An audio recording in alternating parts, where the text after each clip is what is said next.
Bien, pues gracias a Dios estamos ya otra vez en Romanos, estamos en Romanos 5. Esto nada más es un poco como de contexto porque ya lo vimos. Ya Pablo nos explicó en el capítulo 1, 2, 3 incluso, que el ser humano judío gentil es un tremendo pecador, es depravado, que los judíos teniendo la ley escrita de Dios la violaron y por eso van a ser condenados. Y los gentiles que no recibieron esa ley escrita, Dios la escribió en sus corazones como una ley que es, digamos, inherente al ser humano, así que ellos conocían la ley de Dios. Entonces, por eso van a ser juzgados también, ¿no? Entonces, tanto judíos como gentiles están condenados, no hay nada que podamos hacer, somos tremendamente perversos.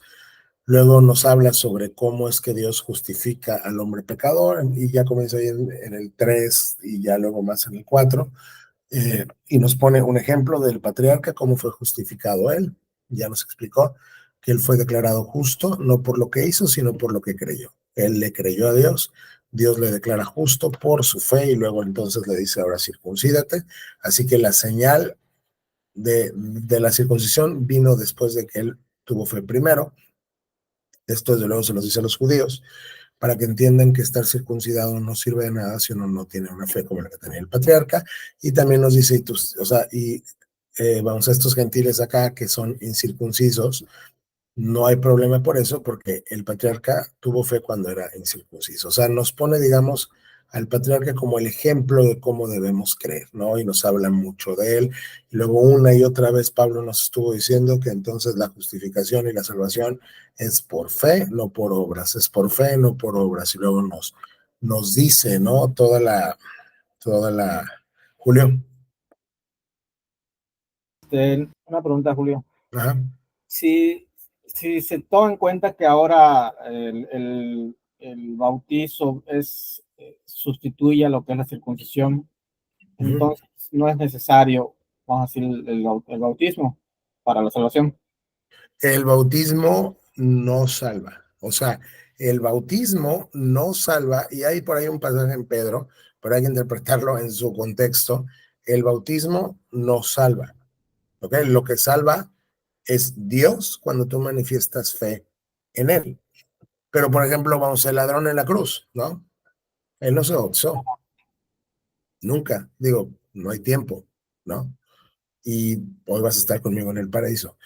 El bautismo es una ordenanza, es un sacramento que lo que hace básicamente es como un testimonio externo, ¿no?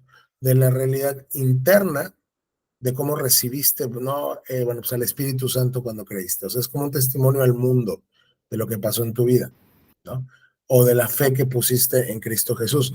Pero el bautismo por sí mismo no salva. No hay un solo rito, no hay un solo rito que tenga poder salvífico, ¿no? Es como, por ejemplo,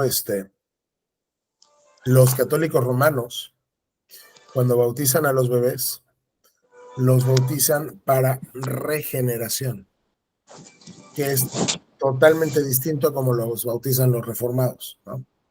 El católico romano enseña que al caerle las gotitas de agua, sus pecados son perdonados y son lavados, ¿no? O sea, sin necesidad de poner fe personal en Cristo Jesús. Y así no funciona, ¿no? O sea, no hay un solo rito que te pueda salvar.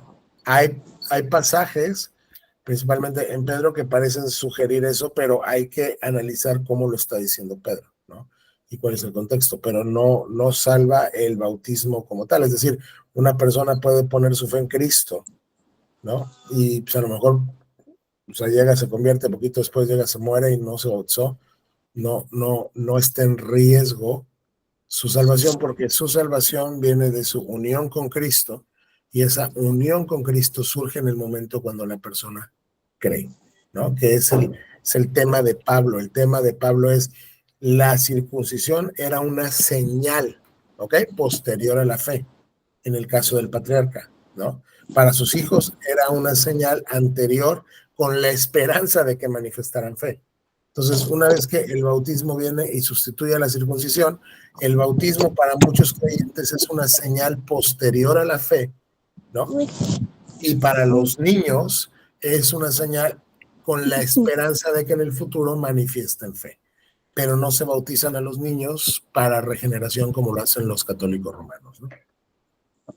Ok, gracias. Vale, entonces, una vez que Pablo nos estuvo así, vamos hablando muchísimo de que debido a su fe Dios lo consideró justo y que fue la fe y fue la fe y fue la fe y fue la fe y no las obras, entonces ya en el capítulo 5 dice, bueno, ya que fuimos declarados justos a los ojos de Dios por medio de la fe, un primer resultado inmediato es que tenemos paz con Dios. Esa guerra, esa enemistad que teníamos con Dios ha desaparecido por medio de la fe. ¿Quién tiene su micrófono sin el silencio? Porque como que se escucha el ruido que tienen por ahí. Gracias. Entonces fuimos declarados justos a los ojos de Dios y como resultado tenemos paz con Dios. ¿Ok? Gracias a lo que Jesús hizo por nosotros. Estábamos en una guerra con Dios. Quien ha leído los salmos se habrá dado cuenta que el salmista de manera muy enfática y muy gráfica presenta a Dios como un guerrero que tiene su arco ya listo, su flecha preparada para matar al impío. Entonces esta frase que de repente pues se usa mucho en el mundo cristiano evangelical, que Dios odia el pecado pero ama al pecador, no es verdad. Dios odia el pecado y Dios odia al pecador. Es lo que la Biblia enseña. Dios aborrece al pecador. Dios ama al pecador arrepentido, ¿no? Pero no es como se expresa, o sea, bueno, comúnmente, ¿no? Entonces, había ahí una guerra con Dios, una enemistad con Dios, y gracias a Cristo tenemos la paz. Entonces dice, hoy, gracias a Cristo, estamos en un lugar de privilegio inmerecido, y ahí vamos a permanecer, y se acuerdan que lo vimos, o sea, aquí está haciendo mucho énfasis en el tema de la permanencia, o sea, esto es seguro, hay confianza, vamos, hay alegría, hay plena certidumbre de que vamos a participar de la gloria de Dios. O sea, el cristiano tiene asegurada la salvación una vez que cree en Jesucristo, sin lugar a dudas, ¿no? Y fue lo que vimos la última vez, de que si incluso cuando éramos terribles pecadores, ¿no? Dios mandó a su Hijo a morir por nosotros. O sea, vamos, éramos lo peor y Dios mandó a su Hijo a morir por nosotros cuando todavía éramos pecadores. Ahora que somos declarados justos, con toda seguridad Él nos salvará de la condenación. O sea, cuando éramos pecadores terribles, Dios, en lugar de matarnos, Dios nos mandó a su Hijo a morir por nosotros. Hoy que somos adoptados en su familia, que ya hay una relación más íntima, ¿cómo crees que no te va a salvar al final? ¿No? Pues nuestra amistad con Dios quedó restablecida por la muerte de su Hijo cuando todavía éramos sus enemigos. Otra vez, si hizo eso cuando éramos sus enemigos declarados, ¿cómo crees que te va a tratar hoy en el futuro que eres su Hijo y estás unido, unida a Cristo Jesús? Vas a ser salvo por la vida de Cristo. Así que otra vez, Pablo, nos podemos alegrar, estar contentos, gozosos, y nos habla aquí ya por cuanto a las pruebas y dificultades, pero dice Pablo, esto es necesario para ir como fortaleciendo tu carácter, todo esto, pero no hay nada que se compare de las pruebas que estás pasando aquí con la esperanza segura de salvación que tienes en esta relación con Dios, gracias a que Jesús nos hizo amigos de Dios cuando éramos sus enemigos. Entonces, es lo que hemos visto hasta hoy. Pablo enfatiza el gran pecado del ser humano, la condenación del ser humano, la necesidad de ser justificado, cómo es que Dios justifica y es por medio de la fe, y los resultados de la justificación, que es un lugar de privilegio inmerecido, total seguridad de que vamos a ser salvos. O sea, ya lo vimos, la salvación no se puede perder. Decir que la salvación se puede perder es no entender la obra de Cristo en la cruz y no entender la Biblia y no entender el Evangelio. O sea, no puede Dios no salvarte, es lo que Pablo te está diciendo. Si Él ya murió por ti, si Cristo ya murió por ti cuando eras un terrible pecador, ¿cómo crees que no te va a salvar hoy que eres su hijo y que estás unido a Cristo, no? Entonces, ya no somos enemigos de Dios, somos amigos de Dios, estamos unidos a Cristo, nos podemos gozar aún en medio de las pruebas, ¿no? Y las dificultades, podemos estar contentos y gozarnos por esta relación que tenemos con Dios por medio de Jesucristo. Y esto fue como contexto porque hasta ahí vimos el último martes. ¿Tienen alguna pregunta? No. ¿Ok? Entonces, ahora sí entramos a lo que vamos a ver. Cuando Adán pecó, y aquí en esta sección viene un contraste, ya todo el resto del capítulo 5, entre Adán y Jesucristo. Va a estar comparándolos a los dos. Cuando Adán pecó, el pecado entró en el mundo.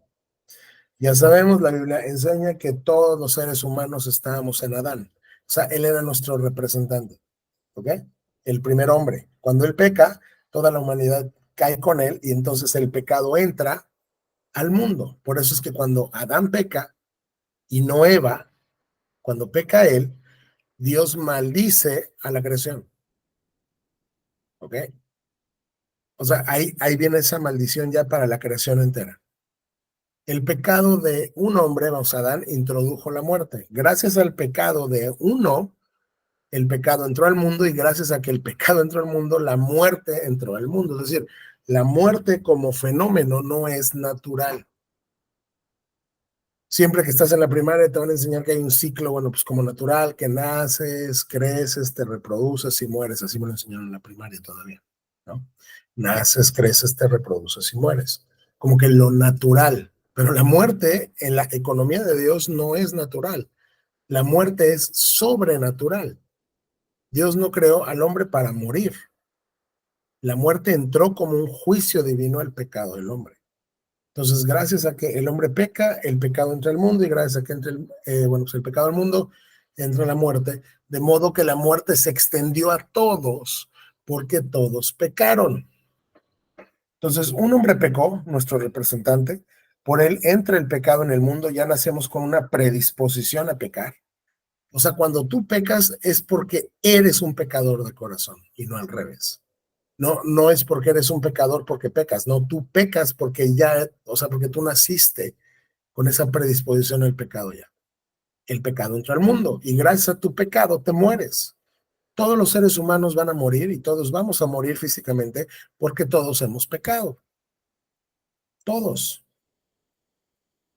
Yo aún recuerdo cuando mi papá, bueno, pues falleció hace ya casi 10 años, está ahí, no me acuerdo si fue en el entierro o fue en pues en la funeraria, pero di ahí íbamos un mini sermón a la gente, y lo primero que dije es, él está muerto porque era un pecador, lo mismo que tú y lo mismo que yo. O sea, ve la caja porque ahí estás formado y estás tú, o sea, tú y yo esperando entrar a la misma caja. ¿Por qué? Porque la muerte se extendió a todos los hombres porque todos nosotros hemos pecado. 13, es cierto, la gente ya pecaba aún antes de que se entregara la ley. Aquí Pablo dice, a ver, nada más les voy a aclarar algo. Hay un momento histórico cuando la ley se entrega, ¿ok? Ya está codificada, cuando la ley se codifica. ¿Cuándo fue ese momento histórico? ¿Quién sabe? ¿En dónde? El 20 es cuando se entrega. Exactamente, en Éxodo 20 ahí comienza toda la ley, ¿ok? Pero ya codificada, o sea, escrita y todo. Y dice, oye, pero la gente ya pecaba aún antes de que se entregara la ley. O sea, antes de Éxodo 20, pues la gente ya era pecadora. ¿Me explico? Pero no se le tomaba en cuenta como pecado porque todavía no existía ninguna ley para violar. Pero Dios en su misericordia no fue tan severo con esa generación, con la generación antes de Sinaí. Porque evidentemente, si bien ya tenían la ley de Dios escrita en el corazón, y es lo que Pablo ya nos dijo, no tenían una codificación, ¿no? Como la que ya tuvieron después. Entonces, si bien la gente ya pecaba, antes de que se entregara la ley, no se le tomaba en cuenta como pecado, como delito, porque todavía no existía una ley para violar, no se había codificado. Sin embargo, desde los tiempos del primer padre, vamos a dar, hasta los de Moisés, que es la referencia, todos murieron, incluso los que no desobedecieron un mandato explícito de Dios como lo hizo Adán. Lo que él te está mostrando es, hay un momento histórico con Moisés donde la ley viene, pero aún antes de Moisés la gente peca, ¿no?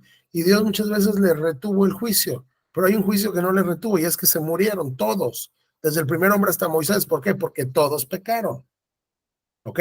Aunque no tenían un mandamiento así explícito, codificado de parte de Dios, Dios puso la ley, su ley en el corazón del hombre y por eso el hombre muere. porque desobedece la ley que es inherente al hombre, la ley que Dios le puso ahí. Como dice Eclesiastés, Dios puso la eternidad en el corazón humano. ¿No? Entonces, si bien, esto es bien importante, si bien la gente pecaba antes de la codificación de Sinaí, y Dios muchas veces no ejecutó su juicio de manera temporal y gráfica, porque no había sido codificada la ley, Dios ya había puesto la ley en el hombre desde que lo creó. ¿Ok? Y entonces por eso el hombre moría, porque desobedecía la ley que Dios ya había escrito en sus corazones, y Pablo ya nos habló de eso. ¿Hasta aquí tienen alguna duda? Tengo una pregunta. Venga. ¿Sí? Mencionas, bueno, la Biblia menciona, ¿no? Que dice, no se le tomaba en cuenta como pecado. ¿Qué pasa con, por ejemplo, con Sodoma, Gomorra, que hasta ese momento no había ley? Sí. No hay una ley con Sodoma y Gomorra, pero justo, o sea, cuando tú vas al texto en Génesis y ves cómo Dios considera la conducta de los sodomitas, te queda clarísimo que ellos sabían que lo que estaban haciendo estaba mal. ¿Se me explico? Porque ese es el punto de Pablo. Si bien no hay una ley codificada, Dios puso su ley en el corazón humano. Y la gente, aún teniendo esa ley de Dios en el corazón, ese es el punto acá. Por eso se morían, porque la desobedecían. O sea, Sí, hay... Ajá. Pero ¿cómo queda esta parte? Dice que no se le tomaba en cuenta como pecado. Que no se le tomaba en cuenta como pecado cuando tú llegas a la ley, ya con Moisés, ¿no? Te vas a dar cuenta que viene toda la codificación, ¿vale? Y a ver, vamos a hablar, por ejemplo, de qué pecado quieres. Vamos, el pecado sexual, ¿no? Al que cometa este pecado, por ejemplo, se le impondrá esta sanción. ¿Sí me explico? Al que, por ejemplo, al que le pegue a un hombre y le vuele un diente, le volarán un diente. Al que esté ahí peleando con un hombre y por ahí anda una mujer embarazada y le pegan a la mujer embarazada y el bebé sale y se muere, van a morir porque mataron a nadie. ¿Sí me explico? Y hay una ley con sanción. O sea, ahí ya está considerado como delito, pues, que es el término acá que dice pecado. O sea, vamos, toda esta gente que pecó antes de Sinaí no recibió un castigo físico temporal, ¿ok? Como si lo recibió después de la codificación. Por ejemplo, el que viole el día de reposo en el contexto de Sinaí tiene que morir apedreado. ¿Me explico? O sea, se refiere al castigo aquí en la tierra. Exacto. Exactamente, es al castigo temporal físico, pero el castigo eterno por ese pecado, ese nunca se quitó, porque justo es lo que Pablo dice, pero de cualquier manera todos murieron. Y ya nos dijo que el pecado introdujo la muerte. Así que todos mueren porque todos pecan. ¿Sí ves? O sea, él está siendo muy claro, claro que desde el primer hombre hasta Moisés o sea, hay gente que muere, todos, porque la muerte es común a todos los pecadores y todos pecan, aunque no había todavía una codificación clara, ¿no? Como para imputarte todos los delitos que Dios, o sea, que Dios dio, digamos, en su ley, aunque no había este castigo físico, externo, social, todo esto, la muerte reinó porque todo mundo pecaba. ¿Sí me explico? Sí. Ok.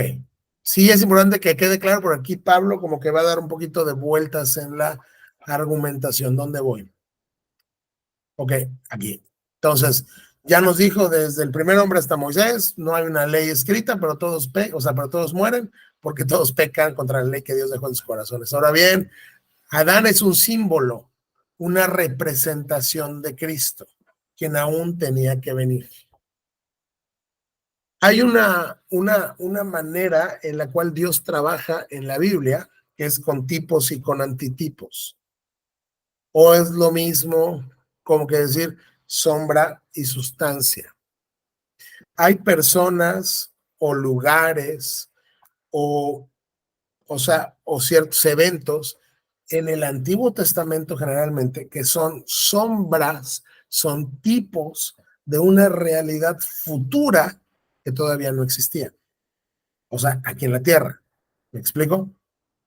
O sea, como esas flechas que tú ves en la carretera cuando vas manejando y que te dicen tienes que ir para acá y está una flecha para la izquierda. Son como flechas que están apuntando a algo más. ¿Ok? Es como, por ejemplo, la Pascua es un tipo de la muerte de Cristo. Cristo en su muerte es el antitipo, es decir, es la sustancia. ¿Ok?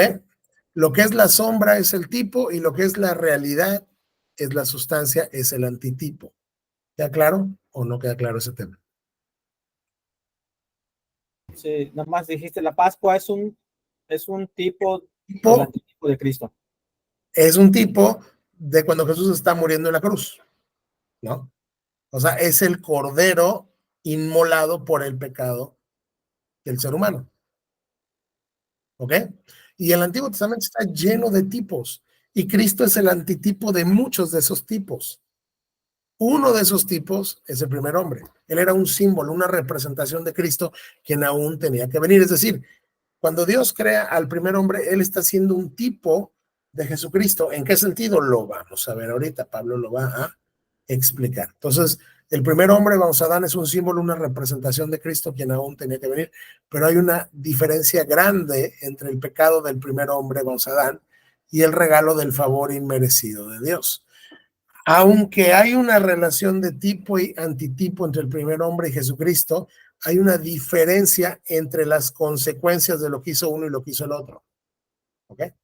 Pues el pecado de un solo hombre, Adán, trajo muerte a muchos. Esto ya lo sabemos. ¿Ok? Cuando él peca, la consecuencia es para él y para su descendencia. Entonces, gracias a su pecado, ya nosotros somos pecadores por naturaleza y de corazón, y la muerte viene a todos por lo que él hizo. Pero aún más grande es la gracia de Dios o maravillosa de Dios. Aún más grande que esto que pasó con Adán es la gracia maravillosa de Dios y el regalo de su perdón para muchos por medio de otro hombre, Jesucristo. Es decir, hay un hombre que es el representante del ser humano y este hombre peca y con él pecan todos sus descendientes y ya nacen pecadores y les pasa el gen del pecado y de la muerte. Es una, es una cosa mala, ¿no? Es como que lo que me están, pues heredando es pecado y es muerte. Lo que mi primer padre me está heredando y me dio es el pecado y la muerte. Es algo muy malo. Pero así de malo como lo ves, es más grande todavía la gracia de Dios y el regalo de su perdón por medio de otro hombre, y este se llama Jesucristo. Entonces ahí él ya contrapone al primer hombre y lo que hizo y las consecuencias de lo que hizo, con el segundo hombre, que es Jesucristo, el segundo Adán, lo que hizo y las consecuencias de lo que hizo. Entonces, así como tú ves de grave lo que hizo el primer hombre, no te preocupes, lo que hizo el segundo hombre es mucho más grande, es capaz de destruir esto que hizo el primero. ¿Sí me explico? O sea, que con todo y la gravedad del pecado del primer hombre y de las consecuencias para su descendencia de pecado y de muerte, es más grande lo que hizo Jesucristo, que nos da la gracia de Dios y el perdón. Y el resultado del regalo, del favor inmerecido de Dios, o sea, el resultado de la gracia de Dios es muy diferente de la consecuencia del pecado de ese primer hombre, que es lo que estamos diciendo. Hay un pecado del primer hombre y tiene una consecuencia para su descendencia. Hay una obra del segundo hombre, que es Jesucristo, y tiene una consecuencia totalmente diferente para su descendencia, y su descendencia son los que creen en él. ¿Dudas? No. No. Ok, pues el pecado del primer hombre, vamos, Adán, llevó a la condenación. Una de las consecuencias ya, digo, y se dan cuenta que Pablo repite mucho, o sea, en un mismo texto ya te repitió varias veces lo mismo. El pecado de un solo hombre lleva a la condenación. Entonces, tienes el primer hombre, vamos, Adán, peca y entonces toda la humanidad cae en la condenación. Pero el regalo de Dios, la gracia de Dios, nos lleva a ser declarados justos a los ojos de Dios, a pesar de que somos culpables de muchos pecados. ¿Qué crees? que esa condenación que tu padre logró para ti por medio de su desobediencia es borrada. No tiene comparación al perdón y la gracia que Dios te da por medio de la obediencia de Cristo Jesús, que es como Él te da su justicia, como Él te declara justo. ¿Ok? Aunque eres culpable de muchos pecados, aunque estás manchada de tu primer padre, estás manchado de tu primer padre, no pasa nada, porque la gracia de Dios es mucho mayor, pues es como esta canción, bueno, pues que cantamos en la iglesia de su gracia es mayor. Su gracia es mayor que lo que hizo Adán, su gracia es mayor que lo que hice yo, su gracia es mayor. Su gracia es mayor que mis muchos pecados, es lo que está diciendo Pablo. Un hombre trae muerte y condenación, un hombre trae justificación, vida. Está contrastándolos, el primer Adán con el segundo Adán. Pues el pecado de un solo hombre, voy en el 17, otra vez Adán, hizo que la muerte reinara sobre muchos. Otra vez él peca, viene la muerte, todos pecan, todos mueren, pero aún más grande que que estas consecuencias que recibimos del primer hombre, aún más grande es la gracia maravillosa de Dios y el regalo de su justicia. Más grande que las consecuencias del pecado del primer Adán son las consecuencias de la obediencia del segundo Adán, que es gracia y justicia, porque todos los que lo reciben vivirán en victoria sobre el pecado y la muerte por medio de un solo hombre, Jesucristo. ¿Qué crees? Que tú eres esclavo del pecado. Tú eres esclavo del pecado, porque tu primer padre pecó. Y tú naciste con un corazón como el de tu padre, pecador. Y entonces solo puedes pecar y pecar y pecar y estás en un estado de condenación, la ira de Dios está sobre ti, eres un pecador indigno, pero gracias a lo que Cristo hizo, las consecuencias de su obra eliminan totalmente o sobrepasan o le ganan o son mayores que las consecuencias del pecado del primer hombre. Y es lo que Pablo aquí está enfatizando. ¿Ok? Y es muy importante esta última frase de acá porque ya vamos a entrar al capítulo 6 y ya nos va a hablar ahora de la santificación. Ya les dije que Romanos es como una teología sistemática en la Biblia, ¿no? Primero empezamos a ver cómo es que Dios nos salva, bueno, quiénes somos, quién es Dios, cómo es que Dios nos salva, cómo somos salvos, todo esto. Y después, a partir del capítulo 6, vamos a empezar a ver cómo se ve la vida cristiana, cómo debe ser la vida de un cristiano, cómo debemos vivir. A Dios le interesa. Por eso primero sentó toda una base doctrinal de lo que Dios hizo, para que luego a partir del capítulo 6 vamos a empezar con lo que Dios nos ordena que hagamos. Y todas las cartas de Pablo son muy similares y las pueden ver ustedes ahí, vamos a su tiempo libre y la que quieran. Se van a dar cuenta que Pablo generalmente a ver, por ejemplo, vamos a Efesios, cuando escribe su carta, los primeros, creo que son 3 capítulos, Pablo te está hablando de lo que Dios hizo por ti en la persona de Jesucristo. Y nada más te está mostrando lo que ya Dios hizo por ti. Mira lo que Dios hizo y mira lo que hizo y cómo te eligió y cómo murió. Y ya que termina Pablo de explicarte eso, después viene como cómo debes vivir tú a la luz de esta verdad. Entonces, una vez que Pablo te expone lo que Dios hizo, ahora tú vive de esta manera por esto que te acabo de decir. No pierdan eso de vista porque eso es fundamental en Romanos cuando llegamos al capítulo 12. Es fundamental. Lo que Pablo está haciendo es construir una base doctrinal y teológica para que tú entiendas lo que Dios hizo por ti en la persona de Cristo, para que entonces luego entiendas cómo debes de responder tú. Por eso es que esto es clave. ¿Dónde estoy? Ok, bueno, pues ya vimos que por un hombre la muerte reina sobre muchos, pero la gracia de Dios y su justicia para muchos también, los que reciben este regalo, y esta es la clave, vivirán en victoria sobre el pecado y la muerte por medio de un solo hombre, Jesucristo. Es decir, ya nos está diciendo que la vida del cristiano va a ser una vida de victoria sobre el pecado y la muerte. ¿Cómo vence a la muerte? Por medio de la resurrección. ¿Cómo vence un creyente a la muerte? El creyente se va a morir físicamente. Pero Pablo dice, ¿dónde está muerte tu aguijón? ¿Dónde está sepulcro tu victoria? Porque al final este cuerpo que está aquí va a resucitar. Derrotada estás. Entonces, desde la perspectiva escatológica, el cristiano vive venciendo la muerte, pero aquí hay algo interesante y es vive venciendo el pecado. Por eso es que es antitético, o sea, es contrario el que tú digas que una persona puede ser cristiana o dice que es cristiana y lleva X años de cristiano o de cristiana y su vida se caracterice por un patrón de pecado absoluto. No se puede, no es posible. La Biblia no da esa opción. Ningún texto de la Biblia te va a decir lo que muchos cristianos enseñan, que es la doctrina del cristiano carnal, así le llaman, y que se basan en un pasaje de Corintios que no entienden lo que Pablo está diciendo ahí. Pero hay gente que dice que un cristiano puede ser cristiano y vivir peor que el diablo, simplemente es un cristiano carnal. Un cristiano puede ser cristiano y vivir pues robando, adulterando, mintiendo, peleándose, o sea, lo peor de lo peor de lo peor, y el cuate es cristiano porque pues él recibió a Cristo en su corazón, dicen ellos, y entonces nada más es un cristiano carnal. No, la Biblia no me da esa posibilidad. Y ya lo hemos visto en varios pasajes y lo podemos ver después en muchos más.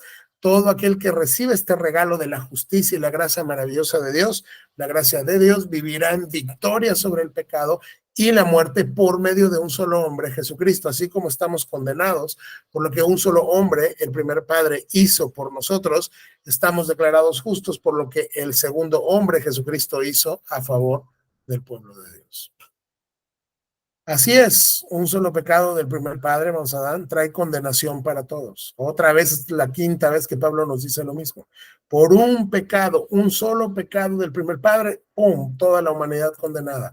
Pero un solo acto de justicia de Cristo trae una relación correcta con Dios y vida nueva para todos. ¿Pero qué crees? Que Dios mandó al segundo hombre, al segundo Adán, para que él venciera lo que hizo el primer Adán por medio de su muerte, de su vida y de su resurrección. Entonces, por un solo pecado del primer hombre, condenación para todos.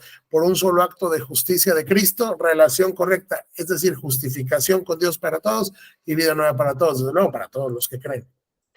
Por uno solo que desobedeció a Dios, por uno solo, ¿quién fue este uno solo? El primer padre.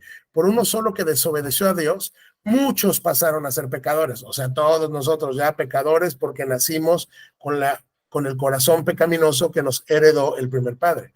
Pero por uno solo que obedeció a Dios, muchos serán declarados justos. Pablo está contrastando la desobediencia de uno, condenación y muerte. La obediencia del segundo, vida eterna, justicia, gracia y salvación.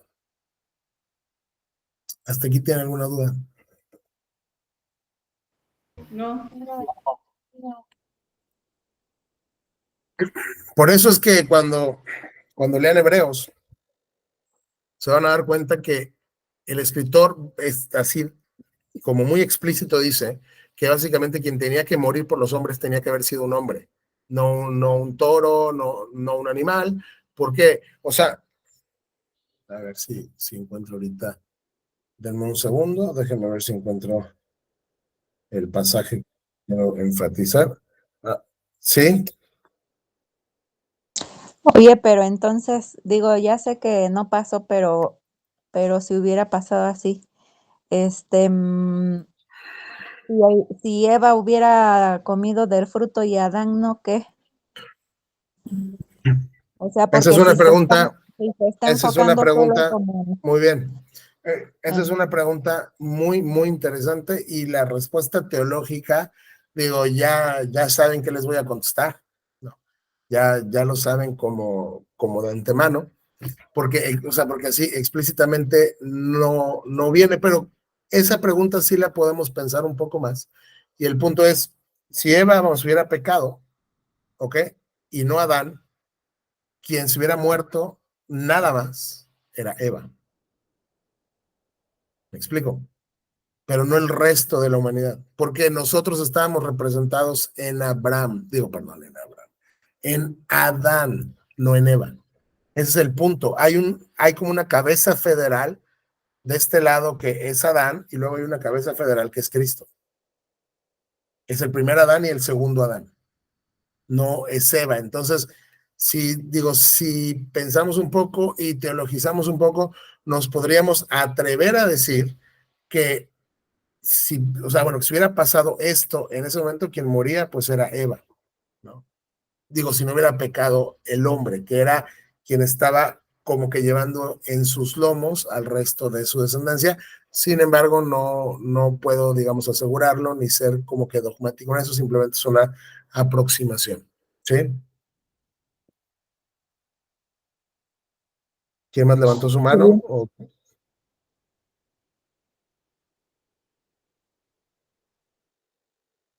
Hola, hola. ¿Quién levantó su mano? Fui yo y Nadie. ya. Ah, ok. ¿Y ya? Sí.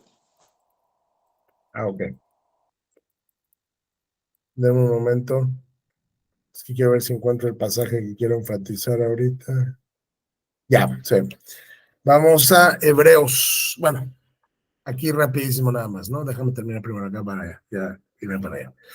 Entonces, por uno solo que desobedece a Dios, muchos pasan a ser pecadores, pero por uno solo que obedece a Dios, muchos serán declarados justos. La ley de Dios fue entregada. Esta es la razón principal del por qué Dios dio la ley, aunque después sí ya sabemos que tiene otras funciones como guiarnos en la vida y todo esto, pero la ley de Dios, cuando fue codificada, cuando fue entregada, y ya nos lo dijo Pablo en los primeros capítulos de Romanos, fue entregada ¿para qué? Para que toda la gente se diera cuenta de la magnitud de su pecado. O sea, la ley de Dios fue codificada no para que tú realmente la pudieras cumplir. Como dice Gálatas, el punto era que tú en desesperación vieras la ley y lo que exige de ti y dijeras, no puedo. O sea, yo no puedo. Y entonces o sea, esa incapacidad para cumplir con esa ley te guía a Jesucristo que la cumplió en tu lugar. Entonces, la ley de Dios fue entregada para que toda la gente se diera cuenta de la magnitud de su pecado. Pero mientras más pecaba la gente, y esto es lo que cuando lo piensas y lo analizas debería de llevarte a postrarte ahí donde estás ahorita y adorar a Dios, porque no tenemos un Dios como los dioses griegos falsos, esos dioses llenos de envidias y de pecados, pero mientras más pecaba la gente, o sea, ¿cuál era la respuesta de Dios? Más abundaba la gracia maravillosa de Dios. Y todos sabemos este versículo de donde abundó el pecado, que Sobreabundó la gracia. sobreabundó la gracia. ¿Y eso qué significa? Esto, justo esto. Mientras más pecaba la gente, más gracia daba Dios. Esto es maravilloso. O sea, esto es maravilloso que el Dios santo, en lugar de justamente y de manera muy correcta de machacarnos y matarnos al momento de pecar, nos tolera y nos da gracia, nos tolera y nos da gracia, nos tolera y nos da gracia. Y entre más pecábamos, más abundaba la gracia maravillosa de Dios. Guarden esto en la mente, porque aquí la gente ya va a empezar a decir, ah, sí, oye, pues qué padre. Entonces, puedo pecar mucho y Dios me va a dar una gracia cada vez mayor. Y justo Pablo, así comienza el 6. Ahora bien, ¿vamos a seguir pecando para que Dios nos muestre más y más su gracia? Por supuesto que no, ¿ok? Digo, nada más para que lo tengan aquí en mente, para que sepan cómo va a empezar el próximo capítulo. Por aquí ya ciertas personas dijeron, no, pues entonces vamos a pecar. Oye, si Dios nos va a dar su gracia y entre más pecamos, más gracia, pues hay que pecar más, ¿no? Entonces, Dios mandó su ley para que la gente viera la magnitud bueno, pues de su pecado, y entre más pecaba, más abundaba la gracia de Dios. Entonces, así como el pecado reinó sobre todos y los llevó a la muerte, entonces, así como esas consecuencias del primer hombre se pasaron a su descendencia y el pecado se les pasó y los llevó a la muerte a todos, ahora reina en cambio la gracia maravillosa de Dios, la cual nos pone en la relación correcta con Él, es decir, nos justifica y nos da como resultado la vida eterna por medio de Jesucristo nuestro Señor. En pocas palabras, lo que Pablo está diciendo es, no importa lo grave de lo que hizo el primer hombre, lo que hizo el segundo Adán fue mucho mejor y mucho más grande y totalmente capaz de lidiar con el problema del Edén. Pero es importante que vean cómo Pablo usa toda esta sección para contrastar a Cristo con Adán, a Cristo con Adán, el primer Adán, el segundo Adán, el primer Adán y el segundo Adán. ¿Por qué? Porque el primer Adán fue tentado en un paraíso. ¿Ok? El primer Adán fue tentado en un paraíso. Tenía absolutamente todo lo que hubiera podido querer. No tenía necesidad de algo en particular. Dios le había dado todo. Y en ese ambiente paradisiaco, donde era para ver, wow, todo lo que me dio Dios, ahí, en un paraíso, ahí a plena vista de la gracia de Dios, decidió desobedecer a Dios. El segundo Adán fue tentado en un desierto, donde no tenía agua, donde no tenía nada. Y aún así, ahí decidió obedecer a Dios. Entonces, cuando llegan ustedes a la tentación, al pasaje tan famoso que ya conocen de la tentación de Cristo, no es una tentación cualquiera. Él está siendo puesto a prueba como fue puesto a prueba el primer Adán. Y Satanás, así como tiró al primer Adán, quiso tirar al segundo Adán. Tienes a un primer Adán con una serpiente, tienes al segundo con Satanás también. Y así como Satanás quiso que el primer Adán se rebelara, también quería que el segundo lo hiciera. Pero Cristo como un hombre, y esto es lo que tenemos que enfatizar, como un hombre con el poder del Espíritu Santo, como un hombre, venció la tentación. Y hay veces que no reparamos, o sea, bueno, sí, Cristo, pues claro que venció pues la tentación, porque pues él es Dios, ¿no?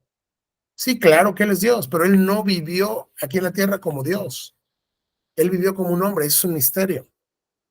Pero Él siendo Dios vivió como hombre, porque se hizo hombre. Entonces Él fue tentado como un hombre, Él no fue tentado como Dios, porque Dios no puede ser tentado, dice Santiago. Él fue tentado como un hombre y como un hombre resistió. Nos cuesta trabajo creer porque nosotros la primera de cambio estamos cayendo en la tentación que sea. Y Cristo soportó como un hombre las tentaciones del diablo porque quería que pasara lo mismo que en el huerto del Edén. Y si Jesús, por eso les dije, si Jesús hubiera convertido las piedras en pan, tú y yo no tendríamos esperanza en esta vida, ni en la siguiente, ni nada. ¿Por qué? Porque no habré vivido como un hombre, porque los hombres no convertimos piedras en pan cuando tenemos hambre. Y Cristo tenía que vivir como un hombre y sufrir esas limitaciones. Y es ahí a donde desemboco en Hebreos 10. Ya para terminar, Hebreos 10. Aquí básicamente te está, digamos, hablando del sacrificio de Cristo Jesús, contrastándolo con los sacrificios del antiguo pacto, ¿no? Que sabemos que eran de animales, ¿ok?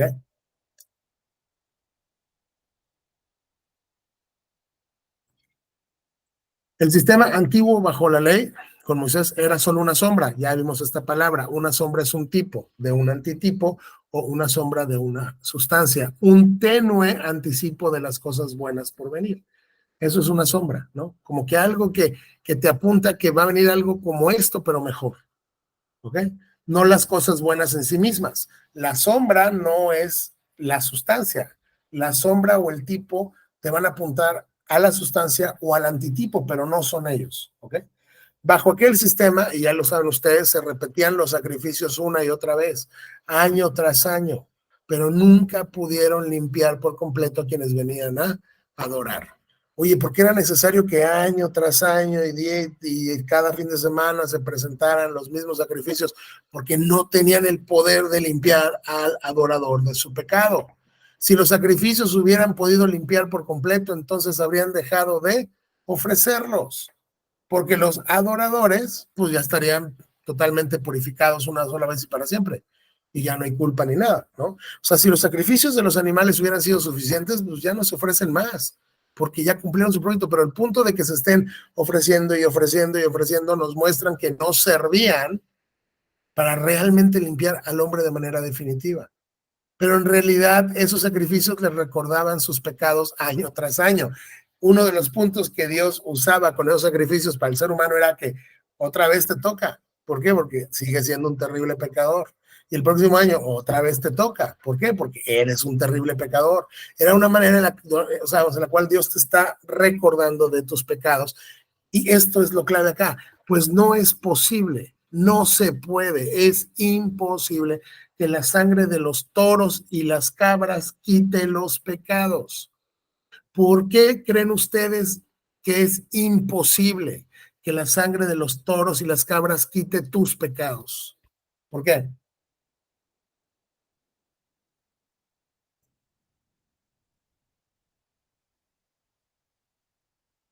¿Por qué creen? ¿Mande? Pues porque no es un hombre. Exacto. ¿Por qué los toros y las cabras no pueden quitar tus pecados? Porque no somos toros y no somos cabras. Somos seres humanos. ¿Ok?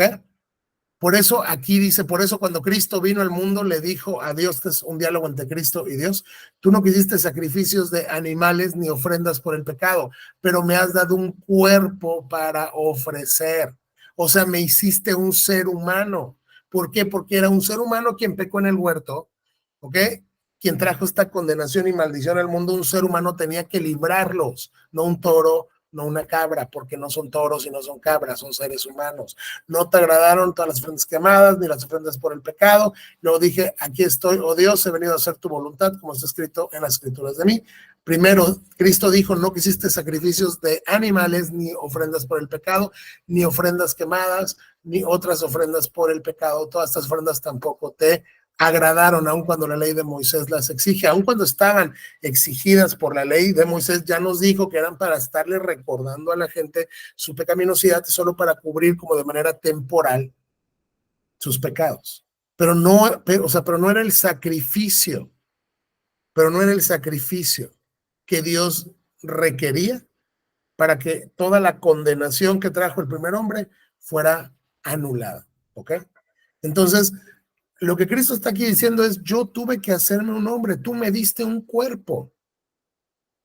Como no son vacas y no son toros y no son cabras, pues la sangre de los toros, las vacas y las cabras no los puede limpiar. Pero ¿qué crees? Como son seres humanos, ¿qué se requiere? La sangre de un ser humano perfecto que no tenga que morir por sus pecados. Porque si él tuviera un solo pecado, tendría que morir por su pecado. Así que tenía que ser un ser humano perfecto, que no muriera por sus pecados para que pudiera entonces ir y morir y pagar y derramar su sangre por otros seres humanos.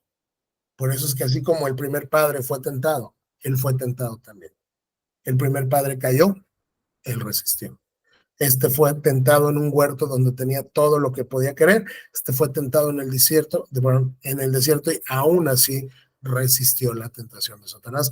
Y básicamente lo que Pablo nos dice acá, para terminar el capítulo 5, es, si lo resumimos, sí, yo sé que se ve gravísimo todo lo que hizo Adán y lo es, y todas las consecuencias de su pecado en el universo, sobre su descendencia, sobre la creación, y lo es, pero es más grande y más poderoso lo que hizo Jesucristo para los que creen en él. Entonces, el problema del pecado ha sido absolutamente resuelto por Dios en la persona de Jesucristo. Y ya que Pablo nos explicó todo esto y nos dijo, ve el poder con el cual Dios te salvó, que es mucho mayor de lo que pasó con Adán y todo esto, así que tú debes vivir venciendo el pecado. Así que ahora nos va a platicar en el capítulo 6 cómo es que podemos vivir quebrando el poder del pecado en nuestras vidas. Y como sabemos que hay personas que ya lo malinterpretaron, dice Pablo, de una vez les digo, esto no quiere decir que sigan pecando para que su gracia sea cada vez mayor. Por supuesto que no. Nosotros hemos muerto al pecado. ¿Cómo es posible que sigamos viviendo en él? ¿No? Y a partir de ahí vamos a seguir la próxima semana. Entonces, no sé si alguien tiene alguna pregunta, una duda, comentario de lo que vimos hoy, o cosa que no le haya quedado como muy clara. No, ninguna pregunta. No. No. No, nadie. No. No, Ok. Bueno, entonces vamos a terminar con la grabación y cerramos orando. Permítanme un momento porque no puedo mover el... Ah, ok. Un momento, detener.